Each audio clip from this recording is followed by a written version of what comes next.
Thank you Lord at nagising na naman ako na pogi.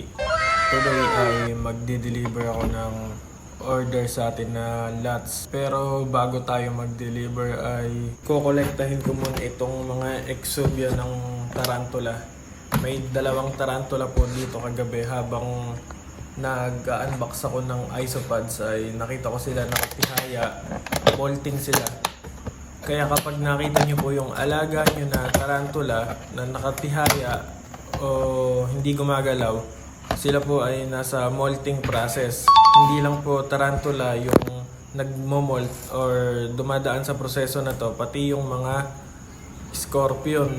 Dahil ito pong proseso na to ay mahalaga sa mga tarantula, kaya dapat hindi po natin sila ginagalaw kapag nagmo-molt sila, dahil dito po nagpapalit sila ng kanilang pinagbalatan o yung tinatawag natin na exoskeleton, katulad po nito, upang sila po ay lumaki o mas lumaki po sila pagkatapos nilang magbihis o magpalit ng bagong balat. Kaya napakahalaga po ng proseso na to para sa paglaki nila.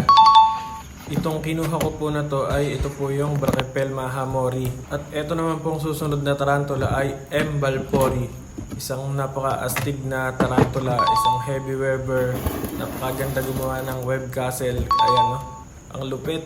Yung exoskeleton po niya ay nasa loob ng kanyang web castle or web tunnel. Kaya susubukan ko pa po na kunin ito dahil medyo mahirap din. Ayokong masira yung ginawa niyang web castle dahil pinaghirapan po niya yon. Baka ma-stress pa, kakapalit pa nga lang. Maalikabok. Napaka-alikabok kasi dito sa amin. Parang nasa disyerto kami. Hindi ko alam kung ano yung gender ng hamori natin, pero sa tingin ko female siya. Malaki kasi yung abdomen, pero kayo na po yung humusga sa mga expert dyan. Paki-comment na lang po kung ano yung gender sa tingin nyo. Hindi pa po kasi ako expert sa pagtatarantula keeping, kaya hindi ko pa po alam. Eto din po ay hindi ko din alam kung anong gender niya dahil hindi po siya lumalabas dito sa web castle niya.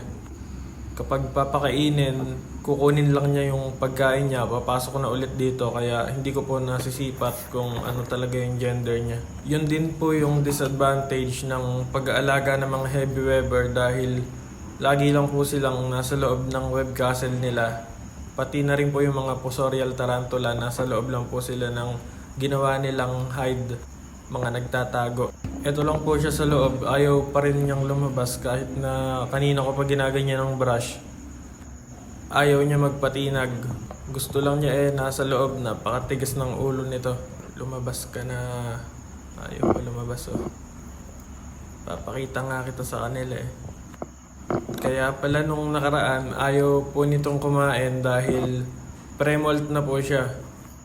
Ayan, dapat po ganyan lang yung gagawin nyo kapag papalabasin siya. Huwag nyo pong pipilitin lumabas, huwag nyong pepwersahin dahil baka ma-stress pa po.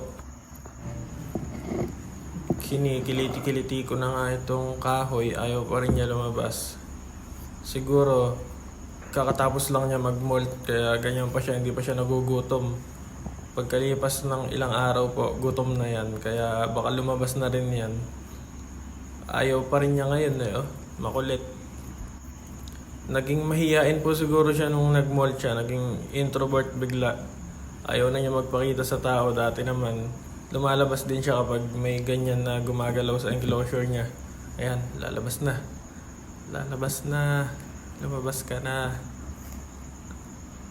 Ayaw labas. Gusto pasok. Aray ko! Ayaw pa lumabas Nahihiya talaga. Kaya ano nga natin, pag ayaw lumabas, wag natin palabasin, wag natin pilitin. Baka magtampo pa yan. I-deliver ko na lang muna itong lots na in-order sa akin. Maraming salamat po sa umorder nito. Alam mo na kung sino ka. Parehas tayong pogi.